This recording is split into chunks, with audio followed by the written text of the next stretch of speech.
got the cornfield calm, Midwest tone, but he's spitting facts like a dog with a bone. Lanky frame, fire-haired, eyes on the case, breaking down the game and the darkest place. Sports scores to murder boards. Hoosier logic cuts like swords from Friday lights to chalked out lines. This redhead's brain rewrites the lines inside the Hoosier mind, where the stories twist and stats unwind. He's a legend in flannel, mic in hand, digging deep where few can stand. From touchdowns to crime scenes raw, he's got the truth in every draw. Yeah, step in if you dare to find what's brewing inside the Hoosier mind. He'll talk Pacers, Colts, or Colts on trial. Hoosier humor with a devilish smile. He's that redhead sleuth with a box of clues. Takes your headline, breaks the news. With every stat and every scream, he's painting portraits in your stream. Don't blink, he'll tie it tight. From game night wins to murder flight. Inside the Hoosier mind, where the facts hit hard and the lines are blind. He's a ginger ninja, smooth and slick, cracking cases play by play quick. From courtrooms to the hardwood floor, he digs for more than just the score. Tune in and don't rewind, you're deep now inside the Hoosier mind.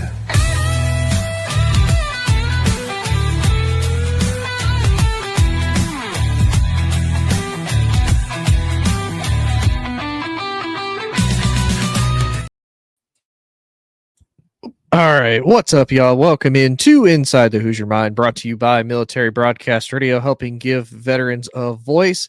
I am going to be joined by Yoel, Big Dog Hyman. He's had a little bit of some technical difficulties, but we should still have him via audio at least. For anybody who has watched the show before, Yoel has been on the show quite a few times. He's a lifelong Giants fan, huge fan of football just in general. And sir, appreciate you coming back on the show. Just sorry that you're having technical difficulties anyway. Yeah, I don't know why my camera isn't working today. I guess no one wants to see me. I actually grew my beard out a little bit as a tribute to you, my friend. Oh, I appreciate that. I know. I figure you're doing getting the Texas goatee happening. I got to grow a little bit. Well, I don't know if last time you saw me, I had it down to like about here. Real close to like mid chest, and then I shaved it. I didn't shave completely down, but I shaved it really short, like into May, beginning of June, and now I've got a little bit of it back. So getting ready for that Indiana winter, huh? Oh, because it's gonna be nice and cold. Hey, we were in like a streak there. It was like 60s and 70s there for about 2 weeks. And then all of a sudden this past week, it was like 90s again. It's like, I don't like this. Like, take me back to fall weather. You spoiled me. You gotta give me the rest of it. Oh, that is crazy.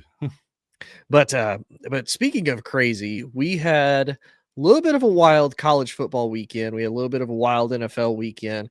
But all honesty, most of the stuff that has been the most interesting that's happened in college football has just been today and yesterday. As far as coaches being fired and whatnot, and even coaches that we see on the hot seat right now, and one of those being Clemson.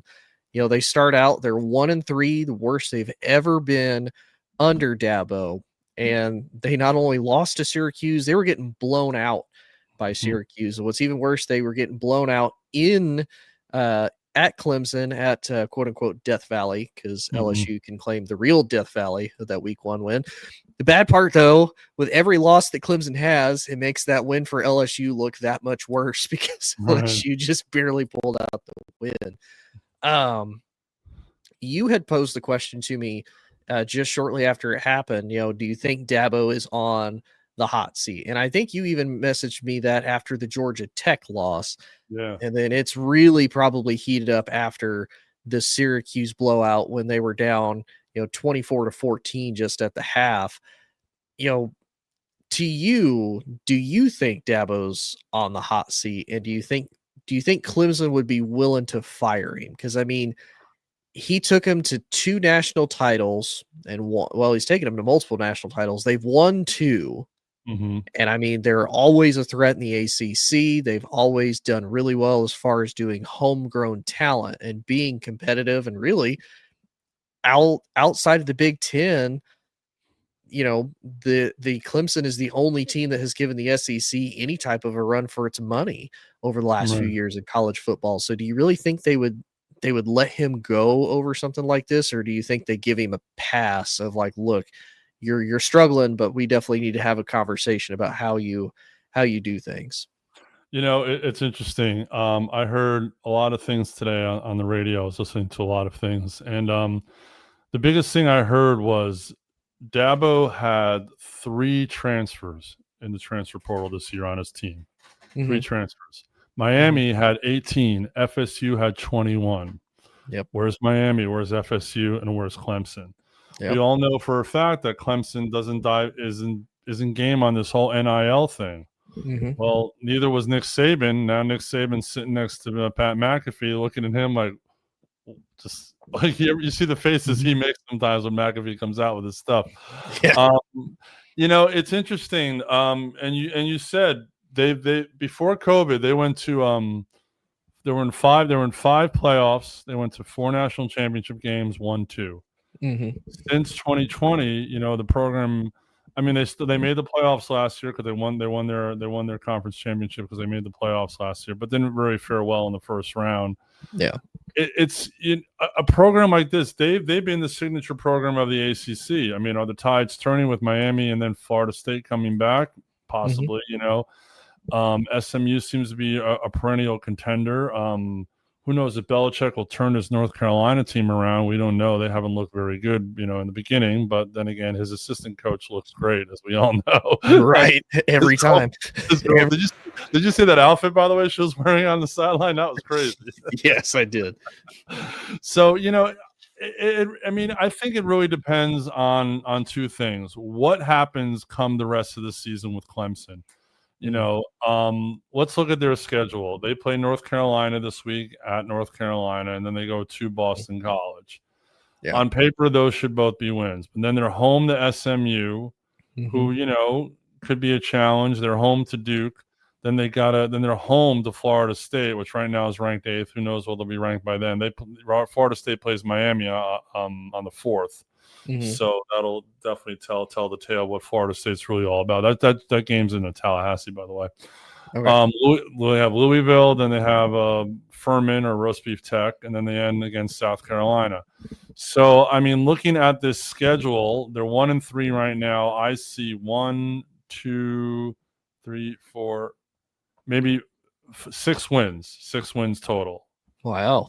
Yeah. So I'm assuming you have them losing to Florida State. Losing to State, losing to SMU. Okay. And, and those are all both at home, but I just think the talent pool for those programs are better right now. Yeah. So let me say that 1, 2, 3, 4, 5. Yeah. So I see them beating North Carolina, Boston College, Duke, Louisville, because Louisville is very unpredictable, Furman and South Carolina. So that's 6. So they'll have 7 wins total. They'll be bowl eligible, but they'll be 7-5, 7-5 for the year. Yeah. A very off year. Then it's like, what do the boosters do? What do they want? And I think a lot of it all depends on what happens in the conference during the rest of the year. If Miami and Florida State have a great showing and both end up in the playoff, 2 ACC teams who, especially an ACC team who finished with 2 wins last year, makes that turnover with 21 transfers, NIL money, they're basically going to tell Dabo, look, you got to play ball with the big boys now. It's a whole different ball game. And, he has to. He's been there a long time. And as we found out with one of the firings today, which I know we'll get to, maybe the message can get lost after a while, if you think about it. Oh, yeah. And I think that's the other thing that people need to realize, too. And I do want to add real quick before I go into that. I did see a meme earlier of, Dabo supposedly made the quote similar to like what Nick Saban did of, the day that I have to start paying players is the day that I quit coaching. And there's a lot of people that said, okay, well, he officially quit coaching because now they're 1-3 to start the year officially. So like, it's maybe not that far off. And I think the other thing that is what is really disappointing, and I think it really frustrates Clemson fans, is you look at this Clemson team. they were bringing so many people back as far as starters, experience. Like you said, they didn't utilize the transfer portal hardly at all. So they didn't supplement any key positions that they probably need a lot of help in. And they're like, look, we're homegrown. We've got all the talent. We've got experience. Like you said, they went 10-3 last year because they won the ACC. And although they lost to Texas, and I'm not going to say they kept it competitive, but they weren't exactly just blown out by Texas either last year in that first round of the playoffs. So there was a lot of expectations coming into this season. And then you look at that LSU game, realistically, they should have won that, even as an LSU fan. I watched that. They got 2 fumble recoveries because the LSU receivers just dropped it, and they end up turning those into points. They're up 10-3, and then the next thing you know, it's like they just quit.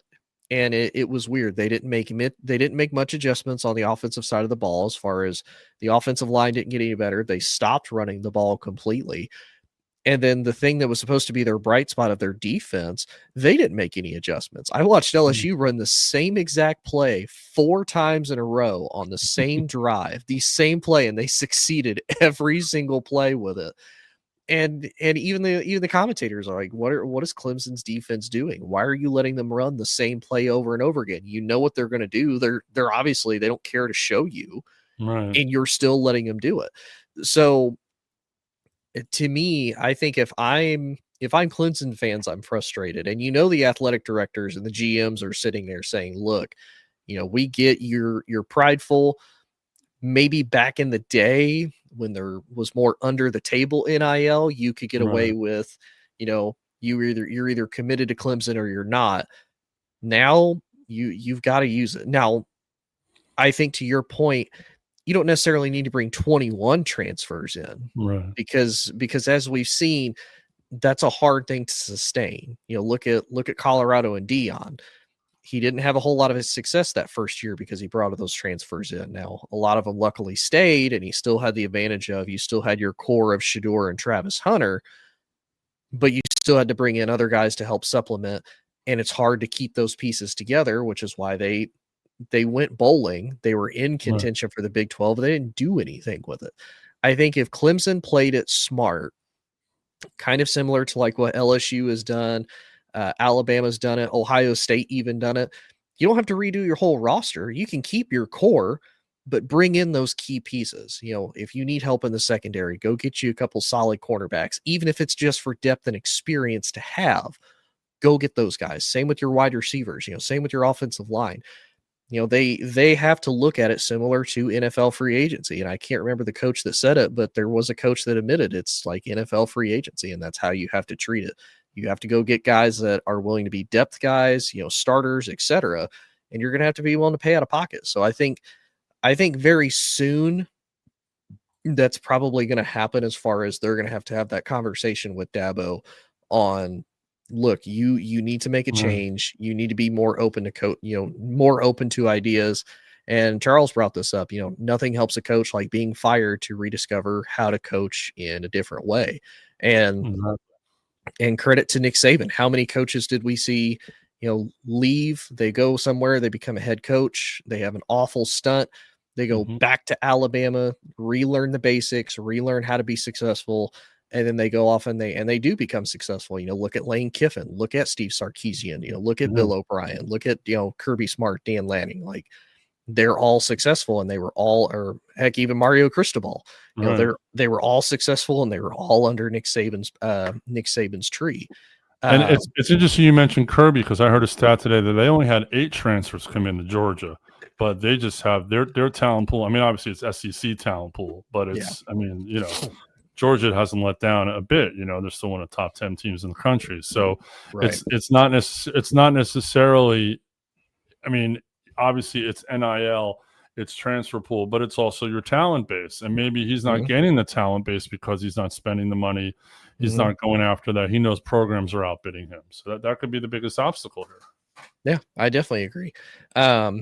We'll kind of skip around topics here for a minute, because I do want to get into the coaches that were fired, since we're talking about Dabo being on the hot seat. We have already saw DeShaun Foster for UCLA got fired. Yep. We saw it was in way over his head. Yes, he was. Yes, he was. And plus that quarterback thing they're doing with the transfers from Tennessee. That kid has been like nothing but trouble and basically has been a complete bust out there. Yeah, Nico, and we'll get into that here in a second because I've gone on a couple of rants about him before, and it's nothing really bad. It's just more disappointment than anything. Right. So we had DeShaun Foster got fired. Brent Key, or is it Brent Pry? Brent Key, I think. The head coach for Virginia Tech, he got fired, 3 games into the season. And now, we just saw earlier Mike Gundy, after being with Oklahoma State for 21 years, fired, which I'll be honest, I don't feel like the Mike Gundy thing is truly justified. And the reason why I say that is you look at how long he kept Oklahoma State relevant. Right. Now, you can make the argument they never went to the playoffs. They competed for the Big 12 and won it once. But other than that, they didn't really do anything as far as being spectacular goes. He still made a very successful, very winning program there. I think if I remember his win percent, like his win stats correctly, he's like 170-60 in his 21 years of being there. So he's a good coach. I do think that it might have been a combination of a little bit of complacency because, you're there for 21 years. It's your alma mater. They stuck with you through thick and thin. Right. Now they fire you. I think the other part is you have to look at the last 2 years. He's had nothing but injuries on that Oklahoma State team. And what's even worse, they have pretty deep pockets. Like if you look, I'll have to look and see the actual numbers. Statistically, for their NIL money, they're like a top 10 program in spending. I don't know where it's going because, obviously it's not correlating to on the field play. They're like top 10 in NIL spending right now. No, remember they had Boone Pickens for years as their big sponsor. Yeah. I don't know what happened to him, but he's not around. It's interesting. His record, I'm looking it up right now. His record is 170-89. Now, okay. What programs would kill for a record like that if you think about it? Oh yeah. A ton. But as you said, one Big 12 championship in 2011. He's achieved multiple 10-win seasons and competed for conference titles. He's won 12 bowl games over those 21 years. But I think it was embarrassing to the program the way they lost to Tulsa this weekend. In fact, he's lost 11 out of his last 12. Yeah, injuries, but to lose to Tulsa at home, national TV audience, I think the game was on ESPN, I think, Yeah, it was Friday night. Game was on ESPN. I think it got to the point where I made the point before, maybe the message wasn't getting through anymore. That, he's known for that I'm a man speech, defending his players. And that's really, besides outside of Oklahoma, that's really all he's known for. That's all. When I hear Mike Gundy, that's all I think about. I don't think about conference titles or bowl wins or this and that or players that have gone to the NFL out of Oklahoma State. I think of that speech and maybe the embarrassment of losing to Tulsa the way they did. Finally, the board said, all right, we got to make a change, and I think he's got like $6-7 million left on his contract, which is a spit in the wind for those kind of boosters, but still, it was I was surprised when it came down. I was definitely surprised. Yeah. It's one of those too, like it's not like some of these coaches where they signed him to, like a 15-year deal for like $150 million, which I think is nuts, by the way. Like if there's ever a job that I want to be a college football coach and just sign to like a lucrative deal. Just pay me not to coach football. I will 100% take that with all happiness. Well, but that's what the ex-coach of Texas A&M is doing right now. Right. But nonetheless, though, so he gets fired, which is a huge surprise. But like you said, they lost to Tulsa of all teams. Another team that their coach is on the hot seat pretty badly because of their loss to Memphis when he all but had the game basically won is Arkansas's head coach, Sam Pittman, also not faring well, especially considering Arkansas has more of the past prominence than they do more current. Arkansas is honestly kind of, at least for the last 15-20 years, all but been a bottom feeder team in the SEC. They've had a couple bright spots. There's a couple years there, they were a top 10 team, but then after that, they've just fallen off completely. And we really don't hear much out of Arkansas anymore. Then you look to Florida, and you probably know this better because you live in Florida. You look at the Gators, all the sponsorships that they have, all the boosters that they have, and Billy Napier is sitting there at 20-22 as a head coaching record there in Florida. And you talk about a heck of a recruiter. He is one of the top 5 recruiting classes and transfer classes coming into the next season. And you can only win one game. Like that's all you got. And it's not even. Yeah, I'm sorry. No, sorry. It's you lose a close game to USF, which give credit to USF. They are coached better than what people expected. They got wins that they probably shouldn't have. Obviously, the 2 big ones that they were going to have to deal with, they had to face Florida and Miami. I actually picked them to lose both games, and then they went 1-1. So, I mean, there's a real opportunity for them to go like 11-1 and represent the group of 6 champions. Looking at how they're coached and how they've been playing. Now, I don't think they'll necessarily go far with that. No. But it's a possibility. But for Florida to have that with Billy Napier, he's on the hot seat. And another one that I think it's not as big nationally, and it may be one of those I think he probably is, but again, it's maybe not making national heat. I think Luke Fickell is also on the hot seat. I mean, and I say that because you take over a program that was already pretty successful under Paul Chryst. I personally, even as somebody who's not a huge Wisconsin fan, did not understand why Wisconsin got rid of him. And I get some of the arguments that were made of, well, we're good, but he just hasn't gotten us over the hump. We haven't done much here of lately. And I get that, there is going to be, to an extent, a limitation because of the fact you're in the Big Ten. And at the time you had to face Ohio State, you had to face Michigan, you had to face Penn State on top of just competing in the Big Ten West at the time, which was basically the Wild West. You never know who was going to win that and who was going to come out of it. But they had an identity. Like a Paul Chryst team was always going to have big, strong offensive line. They were going to control the trenches no matter what. They were going to have a game-managing quarterback. They were going to have a slew of running backs in the backfield that could run 200 yards on you in a game. And he was going to have a shutdown, stifling defense. And now Wisconsin doesn't have any of that. They're not – I don't know them well for throwing because their quarterbacks are almost always hurt, which means the offensive line probably isn't good. They're not known for running the ball anymore because, again, the offensive line issues. They're not good on defense. And if they are, I can't see it because, again, they're on the field too much to try to stop anybody. So, I mean, and they just broke their record last year of they had 23 straight seasons of being able to be bowl eligible, and they went 5-7 last year, and that streak was officially broken. So, I mean, to me, if I'm Luke Fickell, there has not been progress. You're about stagnant towards the bottom every year that you've been there at Wisconsin, and it's not been pretty so far.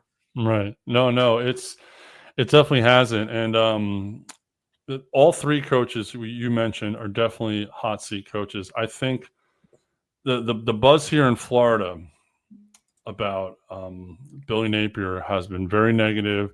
A lot of my friends who are alumni have all been like, this program isn't where it should be. Napier's not doing the job. He's embarrassing the program. We got blown out by Miami on national television this past week, So the alumni who I've spoken to about 10 different alumni, and they all have saying Napier has to go. This program needs to change. So that's been the buzz down here.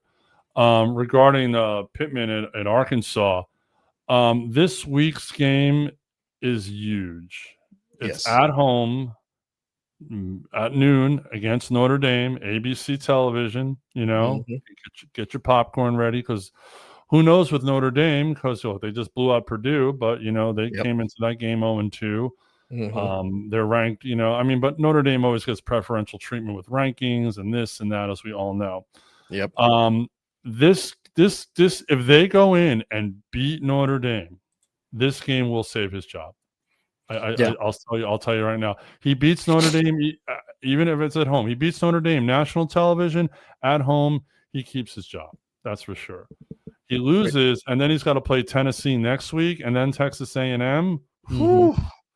Yeah, I say, because then he gets into conference play, and that's a road. That's an absolute road. Now, talking about Luke Fickell, I expected more out of them against Alabama. Yes, it was in Alabama, but I expected more out of them defensively because, Alabama was coming off that Florida State loss, was struggling offensively, and they basically walked over Wisconsin. Wisconsin makes, they got big, they always have big guys in the trenches, and they couldn't stop a darn thing, So that game really showed a lot of the difference between the SEC and the Big Ten, in my opinion, because, Alabama's got big boys too. Don't get me wrong. But Wisconsin just couldn't do anything, and their schedule is kind of tricky. They play Michigan this week. Yep. Michigan's been very hard to read. Yes, they beat Nebraska, but they did lose to Oklahoma. Then they play Iowa, and then they play at home against Ohio State. Now, Ohio State probably between them and Miami, it's an argument of who's the best team in the country right now. Yeah.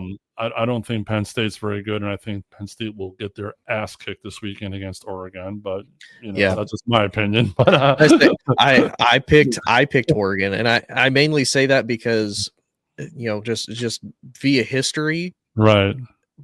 Penn State has not beaten a legitimate team.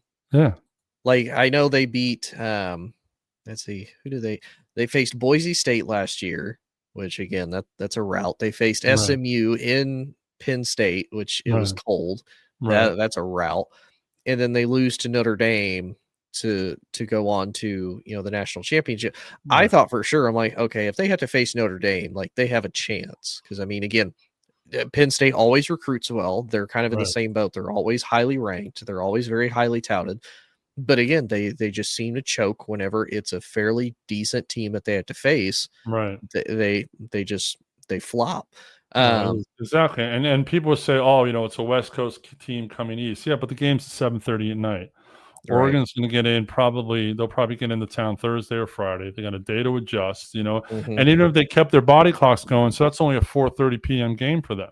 Yeah, that's not bad. That's doable. Right. The interesting game, and I'm sure we'll talk about it, is the USC game against Illinois. They're playing at 12 noon.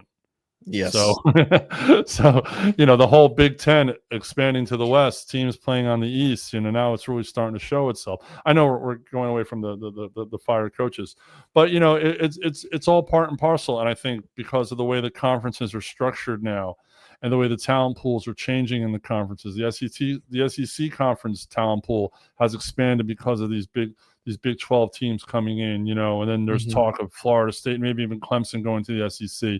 Yeah. The Big Ten talent pool has expanded because of Oregon and Washington and USC and UCLA. So, these coaches that are on the hot seat, they're on the hot seat not only because their teams aren't performing, but because they're competing in a much bigger pool now. And, are these California, you're going to get a California kid who can go to USC, play in a big conference, or is he going to come to Wisconsin and play Madison in November?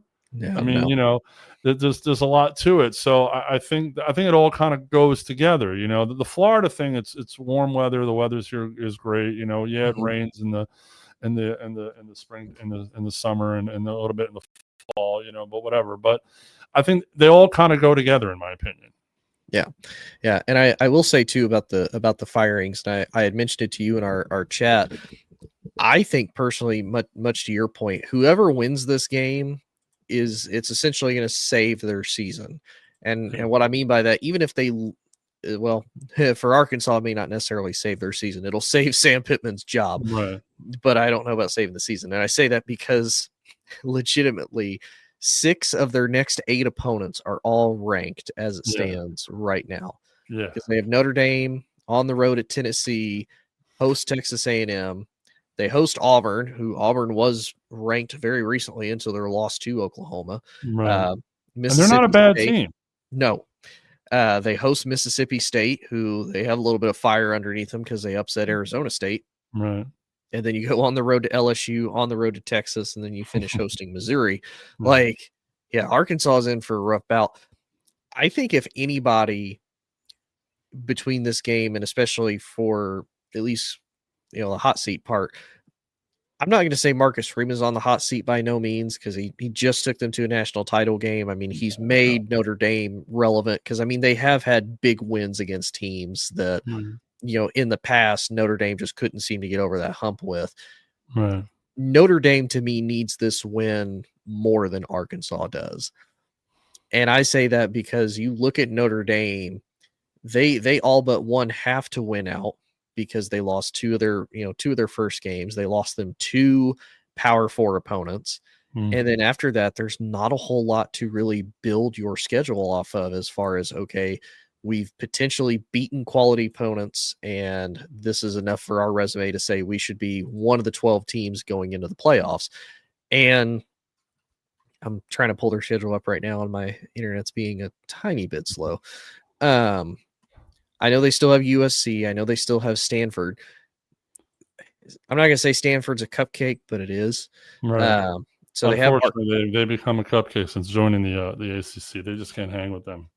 So they have Arkansas. They have Boise State. That should be a win, but again, not an impressive win because Boise State's on a downward slope. They have North Carolina State. Kind of impressive, but I mean, a middle of the pack, just outside of the top of the ACC. They do host USC, which right now USC's ranked. If they continue to roll, that could be a big game for them and a big win. But then Boston College. What time is that game against USC? 7:30 p.m. All right, it's a night game. Okay. But it's October 18th, so it'll be a little chilly. A little chilly. Then you've got Boston College. That's kind of a joke. You've got Navy, big joke. Right. You've got at Pitt, maybe, and then they host Syracuse, and then they go to Stanford. So really, unless they beat USC, they don't have much on their resume to work with. No. Maybe with Arkansas, you can say, hey, we beat an SEC team, but it'll also depend on, how does Arkansas fare the rest of the season, especially against other big ranked opponents? Do they do well or do they falter? That Syracuse game could mean something too, because it depends on how they fare with their schedule the rest of the year. I mean, they're coming off the huge win against Clemson. Obviously, they lost to Tennessee in the beginning of the year, but they beat UConn, beat Colgate, and win in Death Valley. So if Syracuse makes a run, if they come into that game, as an 8-win team going, playing, that game can mean something too. That's true. But let's move on to the last ranked game, though. That was probably the biggest surprise out of this. And I don't know if I remember saying it to you or not. I do remember saying it on a show, or at least on my TikTok at one point. Indiana beat Illinois, which was a big surprise. And I did mention the fact that it seems like Cignetti can coach. He can coach a team to beat someone that's about his level. Right. Now, I don't know how he'll fare against, the other big teams they have left on their schedule. So at least the 3 big teams that I made highlights on, they're all on the road that they have to face. And the big names they still have to face Oregon, and it'll be in Eugene. They have to go to Happy Valley to take on Penn State. And give Penn State credit for what it is.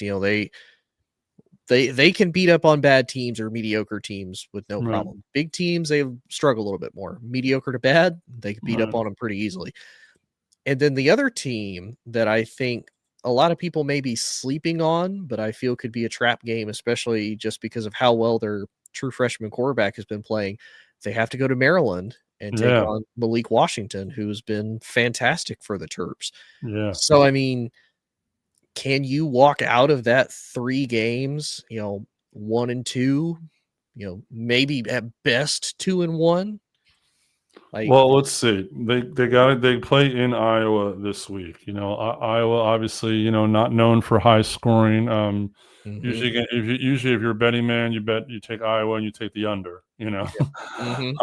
But then again, no one expected Illinois to come in and get trounced like that. Especially they were ranked 9th last week. Now they're down to 23rd. Yeah. I think Indiana was 19th, 18th, and they jump up 7-8 spots, something like that. They're like number 11. Yeah. Right. So, let's just say they go into Iowa and win, because on paper they should win. Going to Oregon, that's a tough game. That's a very tough game, and especially where they're okay. Let's just say Indiana wins. Let's say Oregon wins this week at Penn State. they'll both move up in the rankings. That could be where game day goes. They might go to Eugene for that game, because that could be 2 top 10 teams. Mm-hmm. So game day might go out there. Usually, I think it was last season, there was something with Indiana. They had a game day game, and then they just kind of fell under.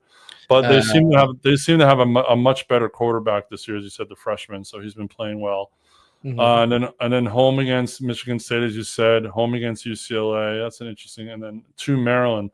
The Maryland game is a trap game. Now that I'm looking at it, it is. I do see it as a trap game because of that quarterback. Maryland's played a lot better than a lot of people think, and their quarterback has played a lot better than a lot of people have thought for a freshman. If you think about it in that conference, and to have an out of conference game so late in the schedule like that is pretty crazy, especially against a Power 4 team like that. Usually you play like, another roast beef Tech later in the season as a warm up, but to play a Power 4 team that late, especially in Maryland, and we'll see where Maryland's at that point. And to go to Happy Valley and whatever. Penn, as I said, Penn State. I'm not impressed with Penn State. They got it. We just talked about it. They need to win a big game. If they win this week, I'll change my tune on Penn State. But for now, I don't see the Penn State game. It could be a trap for Indiana. But if Penn State loses and then maybe loses again, come that point. I mean, who knows? I mean, Penn State doesn't have much of a hard schedule. If we look at their schedule, they got the Ohio State. The Ohio State game is before they play at Ohio State before they play at home against Indiana. So, and depending on, I think to your point, depending on how they do against Oregon, and then depending on how they do against Ohio State, it might be a must-win game for them as far as potentially making an argument to get into the playoffs again. Even exactly. So there's a bunch of what ifs that are going to happen the next couple of weeks, especially in the Big Ten, between hot seat coaches, between teams like Indiana, Penn State, Michigan, Ohio State. It's going to be some good football, and definitely glad to watch it on my couch every Saturday. I know that. I think that's the best part about not traveling anymore. Is it's like, man, I don't have to be on a plane and flying for 6 hours and miss all of college football while I'm doing it. Nope. I can be at home watching all the games that I want. The best is I'll prop up when I'm at my gig, I'll prop up my phone and people think I'm looking at my phone for lyrics. No, I'm watching the game while I'm performing. Right? Is he looking at lyrics or music sheets? Yeah, lyrics and music sheets. You're right. That's what I'm looking at. But let's kind of come close to the end of the show talking about your team and talking about a former quarterback of yours. Because right now you guys, I know we've talked about it for years and years. You guys are in a quarterback nightmare ever since Eli has left. You had Danny Dimes, you've had Tyrod Taylor, you've had what's the kid that broke Eli's streak that they put in for him? Geno Smith. You guys have had everybody, and then it was announced today Jackson Dart is going to be the starter in place of Russ after the fall of the Chiefs, who the Chiefs are looking pretty mediocre. Yes. And it was funny because I put one of the questions, is it time to start Dart? And they did it. That's already going through. So we can watch that one. For you as a Giants fan, do you think that depending on how the rest of the season goes, more than likely the GM and coach typically get fired together because whoever comes in as the next GM is like, this is not my guy, get him out. Do you think both should be fired, or do you think DaBoll should be given another year? Because let's be honest, this GM for New York, and you can tell me if I'm wrong, because obviously you're the Giants fan, you pay a little bit more attention than I do. Mm-hmm. He's built a great defense on paper. Yes. Like the names and talent alone that he has on that defense are top tier. They don't have a complementary offense, which is something that they've struggled with for a long time. The offensive line has issues. I'm really not sure about their running game. Obviously, they do have a stud in Malik Neighbors. It's kind of disappointing that I feel like Jalen Hyatt hasn't really come into his own after he was so good at Tennessee. But for you as a Giants fan, do you want both fired, or would you just want DaBoll to finally get a competent GM, see what DaBoll can do with, say, a rookie quarterback like Dart, and then make an evaluation for the following season? There's three ways to look at it, and I have thought about this today once I saw the news after watching them Sunday night. After watching them against Dallas and watching them Sunday night, obviously, and then watching Dallas against Chicago, obviously their defense is terrible, so you can't take that much out of the Dallas game. Yeah. Even though Russ looked like old Russ, I could have thrown for 300 yards against that Dallas defense. Right. It's crazy. So, yes, defensively, they have built a very good defense, But what good is your good defense if it's on the field so damn much when your offense can't move the ball? Yep. That's the biggest problem here right now. The offense can't move the ball. Why can't the offense move the ball? Number one, it's offensive line has been our Achilles heel for years.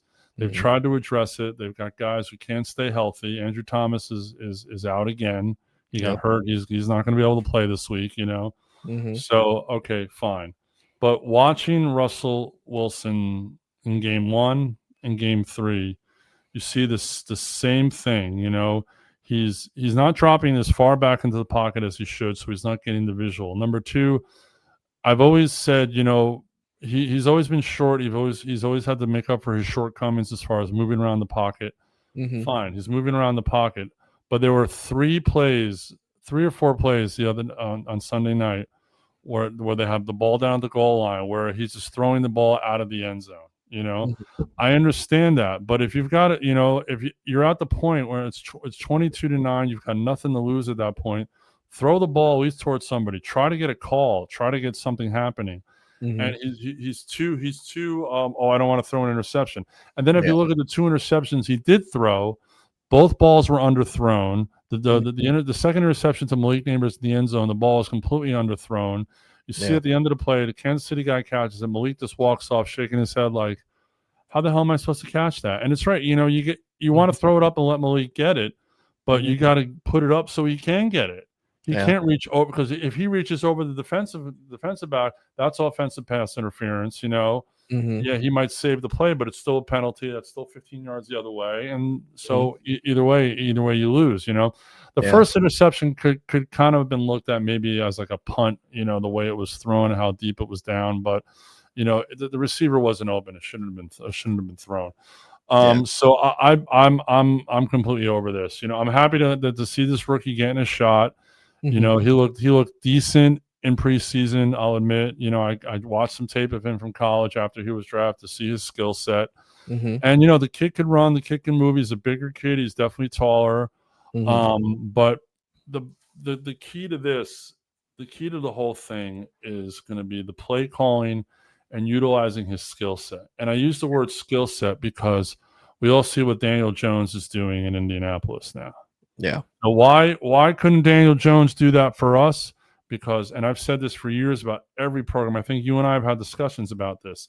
You need your quarterback to fulfill. You need to take your quarterback and say, all right, what does he do well? And you need to put the offense around him. That's why guys like Lamar Jackson, who I still think is overrated, have done well in Baltimore in general, because they've created an offense around his skill set. They've created an offense around Patrick Mahomes' skill set.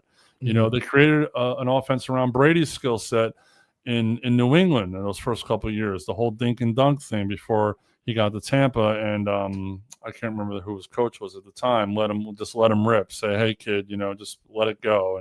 But he had better receivers in Tampa anyway. So do I want DaBoll fired? Not yet. I think it's really up to DaBoll and the OC to say, okay, we've got this kid who's young. He can run. He can move. He can create. Let's create things so he can get out of the pocket, get the cornerback to draw in so he can get the ball to Malik Neighbors. Malik Neighbors is a superstar. I mean, he's got that Jefferson, Jamar Chase build. This kid, if this kid got the ball thrown to him, he would be up on that level, So we've got that, All LSU Tigers, by the way. Exactly. All LSU Tigers. they know how to build them down there. Coach O is loving it right now. But yeah, so do you think it should be the GM? Because I mean, this is the same GM that basically looked at Saquon and said, "Yeah, man, we we don't think it's worth paying you. We need to pay Daniel first. If you can find somebody to pay you the money, cool. Wish you the best of luck.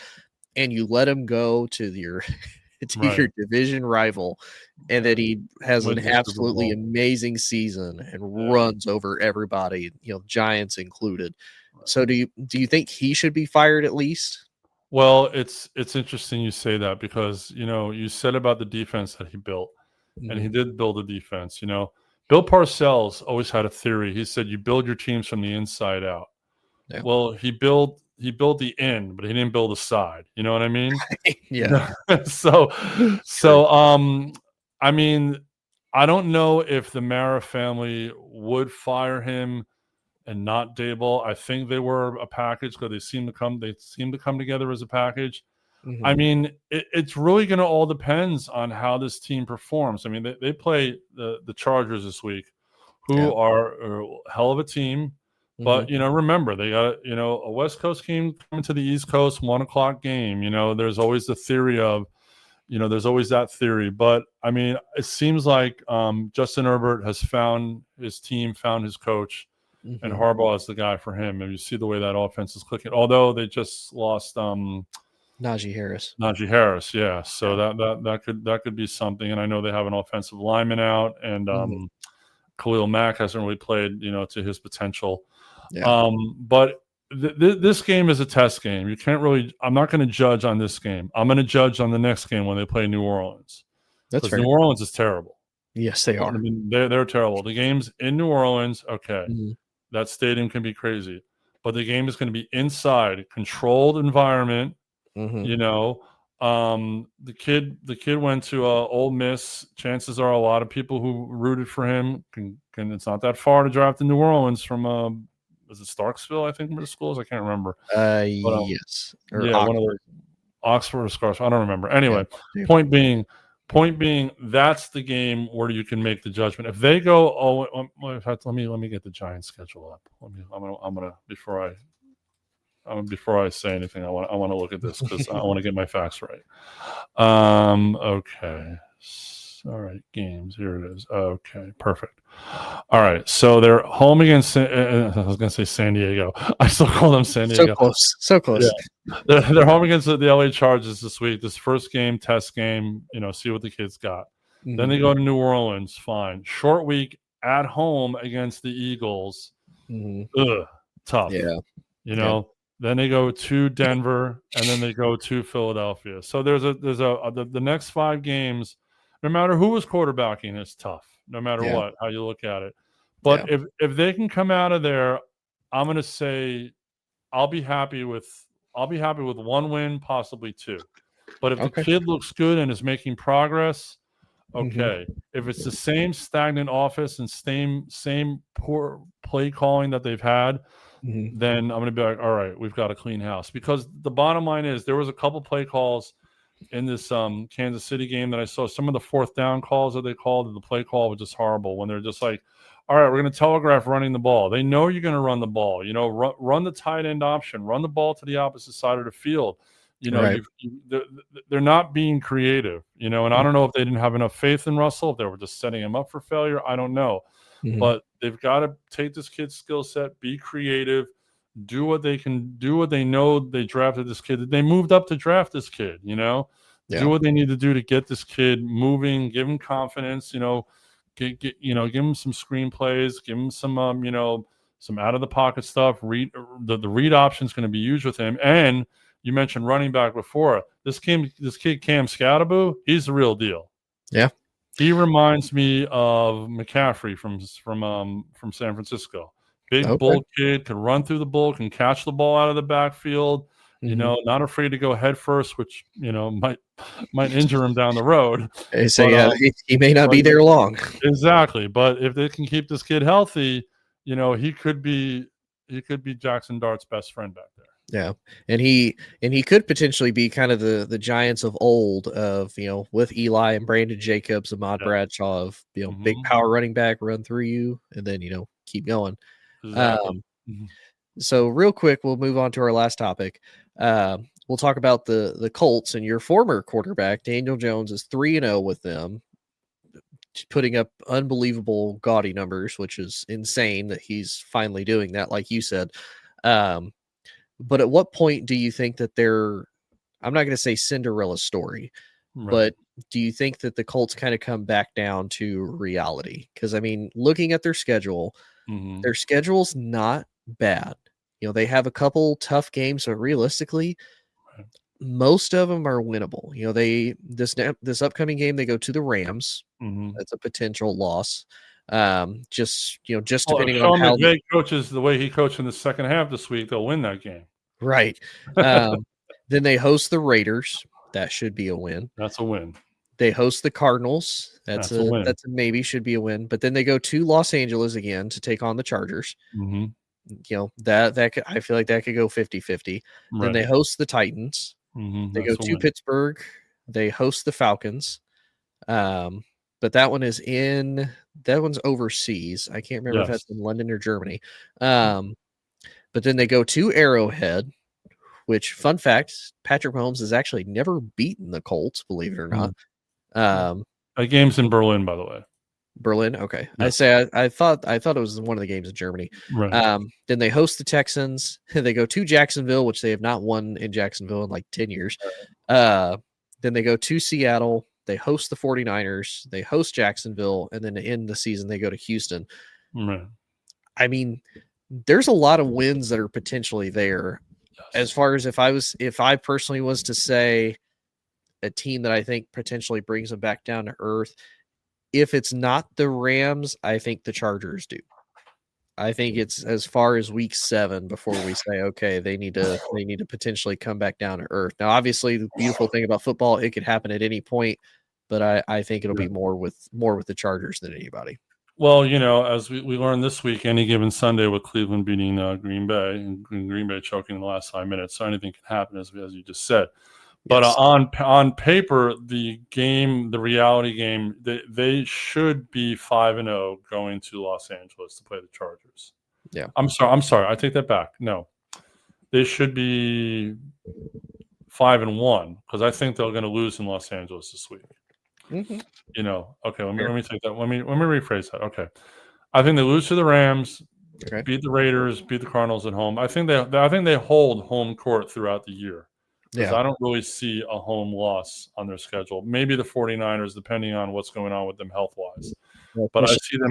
That's one of the last 3 games of the season. So, who knows? I could see them holding court at home, even in Germany. So that's that'll be 9 wins there. I mean, they definitely at this point, I think, can be a playoff team. I mean, the Steelers game, who knows? Because we've seen the Steelers have not looked that good. The Steelers did not win this week. New England lost that game. 5 turnovers. And Pittsburgh did not look that good. So they did not win. So I could see them beating the Steelers. I think the biggest thing with this team is, remember, they're an indoor team. Yes, they won outside this week, but, it was beautiful in Tennessee this week. It was. Let's November 2nd when they go to Pittsburgh, let's see how the weather is. When they go to Arrowhead on the 23rd, we'll see how the weather is, Yeah. Seattle is always hit or miss. Seattle seems to be playing pretty decently in the beginning, but let's see how that offense holds up with Sam Darnold. But at this point, looking at the schedule, knowing what the Colts are, this team will probably win the AFC South.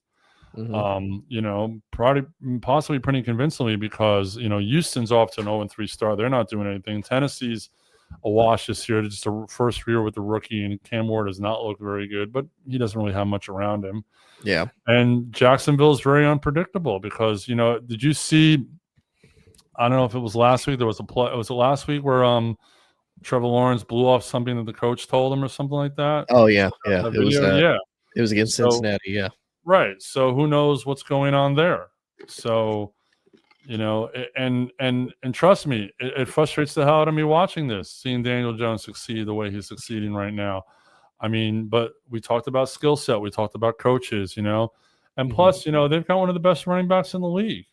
Yeah. So, and they've got good receivers, they've got a good offensive scheme and they're utilizing it to what they have, Anthony Richardson, is his career done in Indianapolis? Possibly, because if Jones succeeds the way he's succeeding, he's going to get a multi-year deal, and then Richardson's going to be a career backup. So, right. You know, this team's headed for good places, and you living in Indianapolis, I'm sure the buzz is pretty high on them right now. It to be honest, I haven't heard a lot of buzz. I think it's one of those people are more in shock at the current moment as it stands. And it's just kind of one of those, like, when does it happen? Like, when do we finally come back down to earth? But I will say people are happy, but I think they're just more surprised than anything. I got to ask you one question completely off of football. What's the buzz with the Indiana Fever right now being in the WNBA semifinals without Caitlin Clark, without Sophie Cunningham? I'll be honest, I have no idea. I have since she's been out, there's like no Fever news. No, okay, all right. I just wondered. But buddy, we are coming up to the end, unfortunately, though. But I appreciate you coming on, good sir. Appreciate everybody tuning in. If you like more of this, you can definitely check me out anywhere social media wise inside the Hoosier Mind. You can definitely check out Yoel. And he primarily does music, but he does love to talk about sports as well. And then, of course, if anybody and everybody would check out Military Broadcast Radio, check out all the great veteran hosts and voices that we have here on the network that are great. They love to give advice, love to teach, talk pretty much any topic. But I hope everybody has a good night, and we will see y'all next week. Ladies and gentlemen, thank you for tuning in to Military Broadcast Radio. As we wrap up today.